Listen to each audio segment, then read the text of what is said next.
The basement light, a psychological shock thriller. I hadn't seen that house in 13 years. Not since I walked out with a busted lip and a black eye, swearing I'd never come back. The porch was still warped in the middle, the siding peeling like skin off an old wound. It was the kind of place that didn't age, it just rotted slower than you remembered. The key was in a manila envelope, no note, just the paperwork that said I owned it now. My brother, Tommy, left it to me when he died. They said it was an accident, fell down the basement stairs, snapped his neck clean. But Tommy didn't just fall. Not like that. He was the careful one. The one who stayed behind, who kept the place up, who never touched a drop of the stuff that nearly killed me more than once. I stood on the porch, hands shaking, not from withdrawal, not anymore. This was something deeper. Like the house could smell me coming, could feel the blood still on my soul from all the nights I should have died too. Inside, it was quiet. Too quiet. The furniture hadn't changed, same old green recliner, same coffee table with the burn mark where Dad stubbed out his smokes. Even the air felt like it was waiting for something. I walked to the kitchen first. That was the rule growing up, get to the kitchen, grab the food, get upstairs before he got home. The linoleum tiles were cracked, yellowing. One of them near the fridge had a brown stain I didn't want to look at too long. Then I noticed the basement door. It was closed. Latched, even. But something about it felt off. Like it had been opened recently. The air around it was cooler. My skin prickled. Tommy had written me a letter once, years back. Said he was seeing things. Said the house had started to talk when it got real quiet. I thought it was the pills he was on. Or the loneliness. But now, standing there, I wasn't so sure. I told myself I'd just come to pack a few things, maybe sell the place, and leave it behind again. But something about that door kept pulling at me. And that night, first night back, I saw the light. From under the basement door. Faint, like a low glow pulsing through the crack. Steady. Unnatural. I didn't open it. Not yet. But something in me knew, I'd have to. Sooner or later. That house wasn't finished with me. Not by a long shot. I tried to sleep upstairs, in my old room. Thought maybe being in that space again would ground me. Remind me who I was before everything went to hell. But the second I stepped inside, the air turned sour. The wallpaper was peeling like scabs, and the closet door creaked open like it was breathing. I left the light on. Yeah, I'll admit it. 36 years old, and I still couldn't close that door without hearing Mom scream. The bed was smaller than I remembered, but the nightmares didn't seem to care. I must have dozed off, because next thing I know, I woke up gasping, like I'd just surfaced from deep underwater. And the house was dead silent. Not even the hum of the fridge downstairs. And then I saw it again. The light. It was faint, but there. Glowing under the crack of the basement door. Steady. Too steady. Not flickering like a bulb, or moving like a flashlight. Just a solid band of pale yellow-white, like the kind of glow an old TV makes when it's stuck on a dead channel. I sat at the top of the stairs, just listening. The creak of wood settling. The occasional pop of the baseboards. But nothing else. No footsteps. No voices. Still, I could feel it, something was awake down there. I should have left. Should have grabbed my keys, hit the road, gone back to the halfway house and told my sponsor this place was a mistake. But that light. It was the same color as the flashlight Tommy and I used to play with when we were kids, down in that basement. Before things got bad. Before the nights when Dad would lock us in there, until the demons burned out. I stood at the top of the stairs for what felt like hours. Just watching that glow.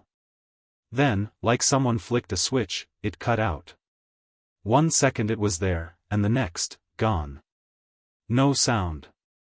No dimming. Just gone. I told myself it was faulty wiring. Maybe Tommy rigged something down there. He was always messing with old radios and junk. But deep down, I knew better. That light was a message. A memory. A warning. And it wasn't done with me yet. The next morning, I stared at the basement door like it owed me an explanation. Sunlight streamed in through the cracked kitchen blinds, warm and honest, didn't match the cold still pressing against that door like a forgotten breath. I finished a cup of black coffee that tasted like dust and ash. Found it in the same tin Tommy used to keep under the sink. He always drank it straight, said milk was for people who didn't want to feel things. The latch on the basement door wasn't locked anymore. That's what got me. I remember it being latched tight the day before. I even touched it, tested it. But now? It was hanging slightly open. Not wide, just enough to say, "Come on in." I grabbed a flashlight from the drawer by the fridge. Same place it had always been. It still worked. The door creaked as I opened it all the way. Wood on wood, long and slow, like it was groaning awake. The basement smelled like mold and wet wood. Same as it always had. But beneath that, there was something else now. A metallic sting, like rusted tools or old blood. I took the first few steps down, flashlight beam slicing through the dark. Nothing unusual. Same cement floor. Same wooden support beams. The old workbench was still there, covered in cobwebs and sawdust. Then I saw it. In the far corner, right where the light had been shining from the night before, there was a black circle on the floor. Maybe 2 feet wide. Burned into the cement. I knelt beside it. It wasn't just soot. It was scorched, like something had lit fire to the stone itself. The edges were jagged, cracked, like they'd split under pressure. I ran my hand over it. Still warm. But there were no wires. No candles. No bulb, no sign of anything that could have made light, just that circle. Like it had opened and closed on its own. Suddenly, I heard a click behind me. The basement door. I turned, heart in my throat. It had swung shut. I climbed the steps 2 at a time and shoved it open. The kitchen was empty. But on the floor just outside the door, something had been slipped under the crack. A photograph. It was old, curled at the edges. Me and Tommy. Ages 6 and 8. Standing in the basement. Only, the light behind us was on. And we were both looking towards something in the shadows. Something I couldn't see. I kept that photo in my back pocket the rest of the day, like it might vanish if I let it go. The more I looked at it, the more wrong it felt. I remembered the moment it was taken. We were just playing down there, pretending we were explorers. But in the picture, we weren't playing. Tommy's eyes were wide. Not scared, more like watching. And the angle of my face, I wasn't looking at the camera. I was looking just past it. Toward something dark, just outside the edge of the flash. I couldn't shake it. By nightfall, I was pacing. The light didn't come back that evening. Not a single flicker. But somehow, that made it worse. Like it was waiting on me. I ended up on the couch, half drunk on old memories and stale air. Sleep found me anyway. But it didn't last long. It started with a creak. Then another. Wood shifting, no, pressing. I sat up. Listened. Voices. Muffled. Barely audible. Coming from beneath the floorboards. I leaned over, ear to the floor. My pulse thudded in my neck. The voices were low, almost whispering. Like someone reciting a prayer. Over and over. One of them sounded like Tommy. I bolted upright, adrenaline screaming in my veins. This wasn't withdrawal. I knew those. I knew hallucinations. This was different. This was external. I grabbed the flashlight and went back to the basement. It was darker than before. The bulb on the ceiling didn't work now, just buzzed faintly like it was trying to breathe. I walked toward the scorch mark again. But when I got close, I noticed something new. Scratches. Around the blackened circle. Not random, deliberate. Almost like a pattern. I crouched and traced them with my fingers. Carved deep into the concrete. A spiral, like something was trying to draw itself outward. Then I heard the floor groan. Not the one under me, the one above. I killed the flashlight and looked up. Footsteps. Heavy, slow. Crossing the kitchen. But I hadn't heard the front door open. There was no car outside. And I was alone. Wasn't I? I stood there in the dark, breath shallow, heart pounding against my ribs like it wanted out. Then, from above. A voice. Clear. Familiar. Jake, come upstairs. Tommy's voice. But Tommy was dead. Wasn't he? I didn't go upstairs. Not right away. My legs were frozen, my breath caught in my throat like I was 13 again, hiding from footsteps that never meant anything good. But that voice, it wasn't angry. It was calm. Almost gentle. Like how Tommy used to talk when we were kids and I'd wake up from a nightmare, and he'd sneak over and say, "It's just a dream. You're safe now." Only now, the nightmare was the house. And Tommy? He was buried 6 feet deep with a snapped neck and a closed casket. Eventually, I made my way back up, quiet, slow. Flashlight off. The kitchen was empty. The door was still locked from the inside. No footprints. No sign of anyone. But something had changed. On the kitchen table sat a leather-bound journal. Black cover, frayed edges, spine barely holding together. It hadn't been there earlier. I would have seen it. I picked it up. Inside, the handwriting hit me like a punch to the gut. Tommy's. I knew it instantly, sharp, small print, everything perfectly lined up. He used to write letters to God when we were kids, slip them under the basement door like it was a mailbox to heaven. But these pages, they weren't prayers. They were warnings. The light comes when I remember. It feeds on memory. On guilt. It doesn't speak in words, it speaks in images. Dreams. Smells. Feelings you can't wash off. The house wants you to go back down. That's how it pulls you in. Through the things you swore you buried. Page after page, the same themes. Tommy losing time. Waking up in the basement with no memory of how he got there. The light growing brighter each night. The scorch mark growing wider. And one line, circled in thick red ink, burned itself into my brain. Jake, if you ever come back, don't trust what you hear. Especially if it sounds like me. I dropped the journal like it was poison. My hands were shaking again, not from fear, but from something deeper. A shame I thought I'd buried with the booze and the years. All those nights I left him here. Alone in this place. With that thing under the floor. I looked back toward the basement door. The light was glowing again. This time, brighter. Waiting. I didn't sleep that night. Just sat on the couch with Tommy's journal in my lap and the basement light glowing like a quiet dare. It was stronger now, shining clear through the doorframe like someone had installed a floodlight down there. But it didn't cast shadows. That's what got me. It lit up the hallway, the kitchen tile, even the ceiling, but nothing cast a shadow. Not even me. I don't scare easy. Not after the things I've done. But this? This was something else. Like the house was slipping out of reality, inch by inch.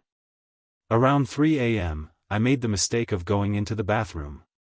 I just wanted to splash some cold water on my face, clear my head.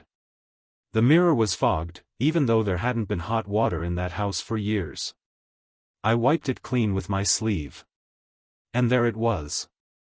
My reflection, but wrong. My eyes were off, too wide, too dark. And the thing looking back at me, it was smiling. I wasn't. But it was. I stumbled back. The mirror didn't move. My reflection stayed. Still smiling. Like it was waiting for me to get close again. I slammed the medicine cabinet shut. Hard. When I looked again, it was just me. Pale. Tired. But me. For a second, I thought I'd imagined it. Until I saw the handprint on the glass. A smudged, greasy outline. But not mine. Too small. Child-sized.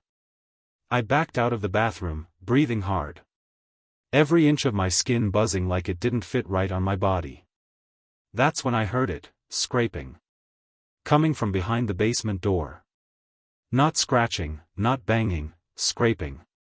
Like fingernails dragging in a circle on concrete. Over and over. I grabbed the journal, flipped through the pages, searching. One entry stopped me cold.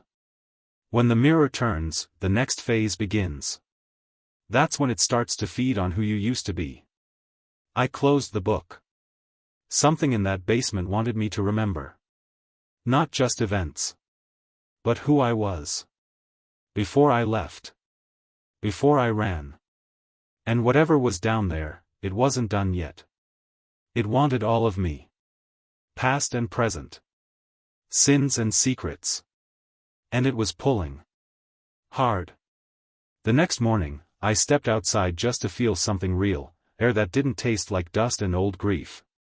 The sun was up, sky wide open, but the light did nothing to shake the chill that had settled in my bones. That's when I saw her. She was standing at the edge of her porch across the street. Mid-40s, sharp features, blonde hair pulled back tight. She had that look, you know the one. Like she'd seen things and wasn't in a hurry to tell anyone about it. "You Jake?" she called out. I hesitated. "Yeah." She nodded slowly, as if that confirmed something she'd already known. Then she walked across the street like it wasn't a big deal, like she hadn't been watching the house every night since I got there. I could feel it now, eyes through the blinds, night after night. "I'm Sarah," she said. "Lived here 12 years. Knew your brother." I studied her face. There was something behind the eyes, some kind of damage that mirrored mine. The kind you don't talk about in polite conversation. "Sorry about Tommy," she said. "He was complicated. That's one word for it." She paused. "He ever tell you he came to me a few times? Said he was scared of the house." That caught me. I shook my head. "No. He didn't tell me much toward the end." She looked past me toward the front door. "He said it talked to him. Said it remembered things he didn't." I felt my throat tighten.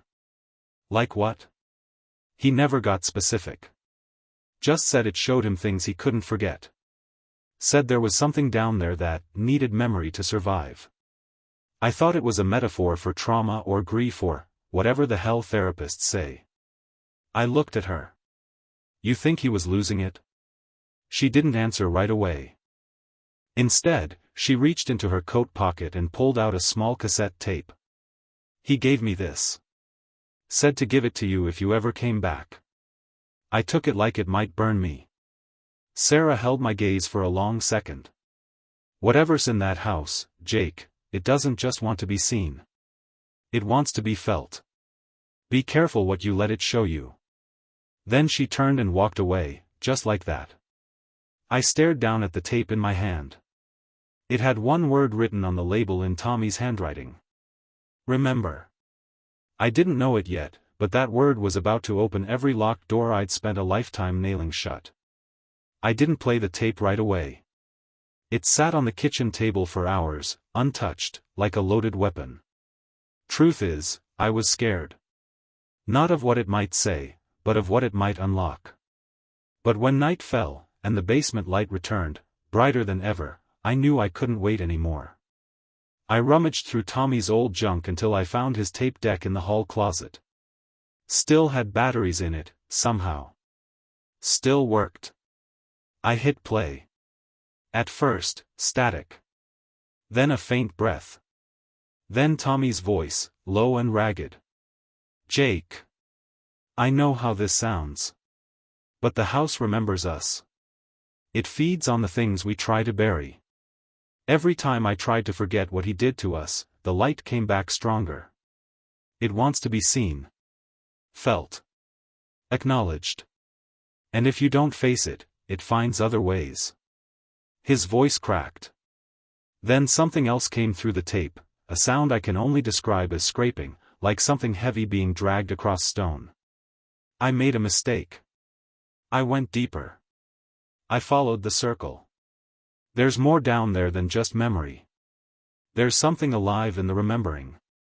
Click. The tape cut off. No rewind.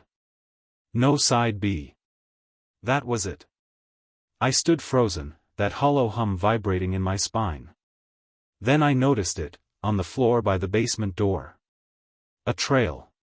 Thin, dark red. Blood. It started at the door and curved slowly down the stairs like something had been dragged. Fresh. Still wet in spots. I flicked on the flashlight, my hand trembling harder than I wanted to admit. The air was ice cold now, heavy with something rotten and old. I descended slowly, each step creaking underfoot. The trail led back to the scorch mark. Only now, it was bigger. At least 6 feet wide. And the edges were smoking. Not glowing, not lit, smoking. Like something had just been there. Then I saw it. A handprint.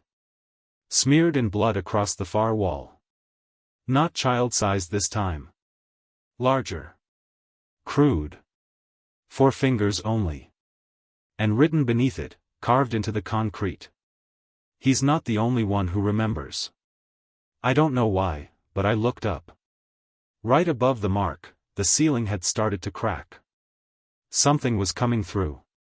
Not down. Up. The ceiling groaned, loud, unnatural, like something massive was shifting behind the walls. Dust fell in clumps. Cracks crawled outward like spider veins above the bloody handprint. I backed away from the scorch mark, heart thundering, trying to stay rational. But rational had left the building days ago. I should have run. Any sane person would have. But there was something in that house that had its hooks in me. Not just fear. Guilt. I'd spent my life trying to forget what happened in that basement. What our father did. What I let happen to Tommy when I left. And now, it was all clawing its way back. I grabbed the flashlight and crossed to the far wall. My boot slipped in the blood trail, and I slammed hard against the cinder block. Something cracked in my shoulder, but I kept moving. Because something new had appeared. A seam in the wall. A narrow line, thin, vertical, like a hidden door had been etched into the concrete. And just like the basement light, it was glowing. A soft pulse, like a heartbeat. I pressed my palm to it. Warm. It clicked. And opened. Behind it, stairs. Stone. Descending deeper, into a space that didn't exist on any blueprint. I know, I checked. Tommy must have found it before me. And he kept going. So I did too. The deeper I went, the colder it got. Not physical cold, soul cold. That kind of chill that lives in funeral homes and confession booths. The walls were lined with carvings. Spirals, handprints, words etched in frantic, crumbling script. Forgive me. Make it stop. Don't forget. I kept going. Step after step, flashlight flickering now, the beam struggling to stay alive. Then I saw it, at the bottom of the stairs. A room. And inside, a chair. Tommy's chair. The one from the old kitchen. Same plaid cushion. Same burn mark on the armrest. And sitting in it. Tommy. Or what was left of him. Gray skin. Empty eyes. But breathing. Barely. He turned his head toward me, slow and heavy. Then he whispered. You brought it with you. The light behind him surged. And the door slammed shut above me. That door, whatever it was, slammed shut with the finality of a coffin lid. Total blackness swallowed me, except for the glow pulsing from behind Tommy's body. The light was different now. Not just a glow, not just heat or memory. It had weight. It pressed on my chest like grief you can't speak out loud. Tommy was slumped in that chair, his head tilted, breathing slow and shallow. His eyes found mine in the dark, and I swear to God, he smiled. Still think you can fix it? He rasped. I took a step closer. Fix what? He coughed, and a stream of blood trickled from the corner of his mouth. You ran, Jake. You left me with it. I kept it down here. Fed it memory so it wouldn't come looking for you. My voice caught. I didn't know. I didn't understand. You didn't want to, he snapped. You were gone the moment you hit the road.